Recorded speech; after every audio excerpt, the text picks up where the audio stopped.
শ্বাস ঝেড়ে নিজের মাথায় টোকা মেরে মেঘ বলল, ছি মেঘ ছি, কি সব ভাবছিস তুই? কেউ কি তার নিজের চাচাতো ভাইয়ের উপর ক্রাশ খায়? ভালো ভদ্র হলে মানা যেত, এমন গুরু গম্ভীর বদমেজাজি আর হিটলার স্বভাবের কেউ কি আমার ক্রাশ হতে পারে? তাছাড়াও যে ছেলে 10 বছরের মেয়ের গায়ে হাত তুলতে পারে সে আর যাই হোক আমার ক্রাশ হতে পারে না।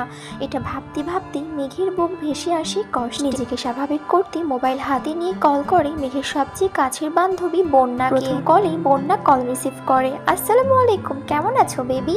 মেঘ বলল, ওয়ালাইকুম আসসালাম, আলহামদুলিল্লাহ ভালো আছি, তুই কেমন আছিস? বন্যা বলে, হঠাৎ আমার কথা স্মরণ করার স্পেশাল কোনো কি কারণ আছে? তোর তো আবার ভাঙা ফোন, ঠুসঠাস বন্ধ হয়ে যাবে। রাগান্বিত স্বরে এক প্রকার হুঙ্কার দিয়ে বলে, তুই আজ কোচিং আসলি না কেন? কি যে একটা জিনিস মিস করেছিস তুই? বন্যা বলে, কি মিস করেছি বান্ধবী, বলে ফেলো প্লিজ। মেঘ বলল, এখন বললে কি আর সেই ফিলটা পাবি নাকি? আজও। বন্যা বলে, আরে বেবি বলো তুমি, কাল আবার শুক্রবার, কোচিং বন্ধ, আবার দেখা হবে রবিবার, এতদিন সহ্য হবে না, বলে ফেলো প্লিজ বান্ধবী। মেঘ বলল, আমার হাতে এখন আইফোন 13 প্রো ম্যাক্স। মেঘের কথা শুনে বন্যা এক বিন্দু বিশ্বাস করে। সে উড়িয়ে দিয়ে বলছে, এখন বলছে একটু পর 14 প্রো ম্যাক্স কিনতে যাচ্ছি, যাকে তার ভাই আধা ভাঙা ফোন ব্যবহার করার জন্য দিয়েছে। 100 বারের বেশিও ফোন বন্ধ হয়ে যায় তোর, আর তোর হাতে নাকি আইফোন। কি জেগে থেকে স্বপ্ন দেখছিস নাকি? মেঘের উৎফুল্ল মেজাজ আচমকাই বিগড়ে গেল। অভিমানী স্বরে বলল, কাল আবির ভাইয়া এসেছেন বিদেশ থেকে, উনিই নিয়ে এসেছেন আমার জন্য। বন্যা বলে, তাই বল, না হলে তোর ভাই তো জীবনেও তোকে ফোন কিনে দিবে না,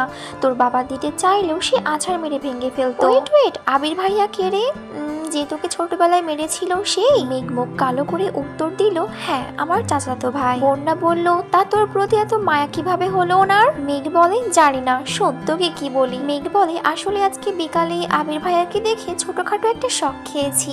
বন্যা বলে, মানে? মেঘ বলল, কি সুদর্শন চেহারা, দাঁড়ানোর স্টাইল, লুক আর অগোছালো চুল দেখে আমার মনটা এলোমেলো হয়ে গেছে। আমি মনে হয় ওনার উপর ক্র্যাশ খেয়েছি। মুখ ফুলিয়ে শ্বাস ছেড়ে একটু ধাতস্থ হয়ে গুরুগম্ভীর স্বরে বন্যা বলল, তোর মাথা ঠিক আছে মেঘ? তুই এত বছর যাবত বলেছিস এই মানুষটা তোর শৈশব নষ্ট করে দিয়েছে, আজ শৈশবে পা দিতেই তুই বলছিস মানুষটার উপর ক্র্যাশ খেয়ে ফেলেছি। মানুষ রং বদলায় কারণে অকারণে, এই কথাটা অনেক আগে শুনেছি, আজ তো দেখছি কথাটা 100% সত্যি। না হয় যাকে এত বছর তুই শত্রু ভেবেছিস আজকে তার কথা অবলীলায় বলে যাচ্ছিস। বাহ মেঘ বাহ। মেঘের নীরবতা বুঝতে পেরে বন্যা আবার বলা শুরু করলো, এসব কোনো বিষয় না বেবি, হঠাৎ করে দেখছিস তো তাই আমারই সুদর্শন লাগছে, ছয়টা মাথা থেকে ঝেড়ে ফেল, দেখবি সব ঠিক হয়ে গেছে। আমরা না দুজনকে কথা দিয়েছিলাম একজন বিপদে গেলে আর একজন সামলাবো, ভুলে গেলি? স্পষ্ট বোঝা গেল মেঘের বদলে যাওয়া অভিব্যক্তি। নিজেকে সামলে আচমকা প্রশ্ন করে বসলো, আমি কি দেখতে সুন্দর না, নাকি আমি কারো ক্রাশ হওয়ার যোগ্য না? মেঘের আকস্মিক প্রশ্নে বন্যা কিছুটা হতভম্ব হলো,